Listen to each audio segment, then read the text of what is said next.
ಬನ್ನಿ ಇಲ್ಲಿ ಬೇಗ ಈ ಕಡೆ ಯಾಕಪ್ಪ ಈ ಸ್ಯಾರೀಸ್ ಬಂದೈತೆ ಅಕ್ಕ ನೋಡಿದ್ರೆ ಸರ್ಪ್ರೈಸ್ ಫೀಲ್ ಆಗ್ತಾರೆ ಏನ್ ಮಾಡೋಣ ಹೇಳಿ ವೆಯ್ಟ್ ಮಾಡೋಣ ಆಮೇಲೆ ಡಿಸ್ಕಸ್ ಮಾಡೋಣ ಸರ್ಪ್ರೈಸ್ ಕೊಡೋಣ ಪಕ್ಕ ಓಕೆ ಡನ್ బస్ ఎందుకు నడుచుకొని వస్తుండ్రా అంటే ఊరికే మీరు ఒకసారి మైక్ వేసేసుకుంటారా ఏమో ఉంది ఏంటి జోకా నిజంగా వచ్చింది నిజంగా వీడియో ఆన్ చేసినావా వచ్చేయండి ಎಷ್ಟು పార్సల్స్ ಬಂದೈತೆ అక్క దీపావళి అయినాక ఫస్ట్ పార్సల్ వస్తుండేది ఫస్ట్ ఏది వస్తుందో థింక్ చేయమంటున్నావు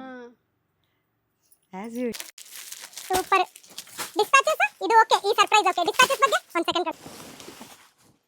వచ్చినప్పుడల్లా ఏదో ఒక సర్ప్రైజ్ ఇవ్వడానికి ట్రై చేస్తారండి ఫుల్ ఎక్సైట్మెంట్ మాకైతే స్టాక్ వస్తే ఎందుకు తెలుసా వచ్చే సో మోస్ట్ ట్రెండింగ్ అండి ఇంకా అసలు ఎక్స్ప్లెనేషన్ ఏమీ లేవండి ఆఫర్లో ఇచ్చేస్తున్నామండి ఇంకా ఎందుకు అని అంటే నేను ఆఫర్ క్లోజ్ చేయగానే మేడం నేను శారీ తీసుకున్నాను మీరు ఇప్పుడు ఎక్కువ ప్రైస్ పెట్టారు సో అందుకని ఒకసారి ఆఫర్ స్టార్ట్ అయింది డిసప్పాయింట్ చేయడం ఇష్టం లేదండి మోర్ దాన్ 5000 శారీస్ ఎప్పుడో సేల్ చేసేసామండి సింగిల్ కలర్లో ఎప్పుడో సేల్ చేసాము సో అందుకోసం అని చెప్పి ఆఫర్లోనే రన్ చేయాలని కంప్లీట్గా డిసైడ్ అయ్యాను జస్ట్ ఇన్ 680 రూపీస్లో ఇంత బ్యూటిఫుల్ కలెక్షన్ చూస్తున్నారు కదండి మీ కళ్ళ ముందే ఓపెన్ చేసిన శారీ చూస్తున్నారు కదా పార్సిల్ ఓపెన్ చేసి శారీ ఓపెన్ చేస్తాం ఎంత నీట్గా ఉంటుంది తెలుసా శారీ అసలు ఇంత బ్యూటిఫుల్ పలు అండ్ బ్లౌజ్ అయితే వచ్చేసి ఈ రకంగా ఉంటుంది ఆఫర్ అసలు మర్చిపోకండి just in 680 grab it soon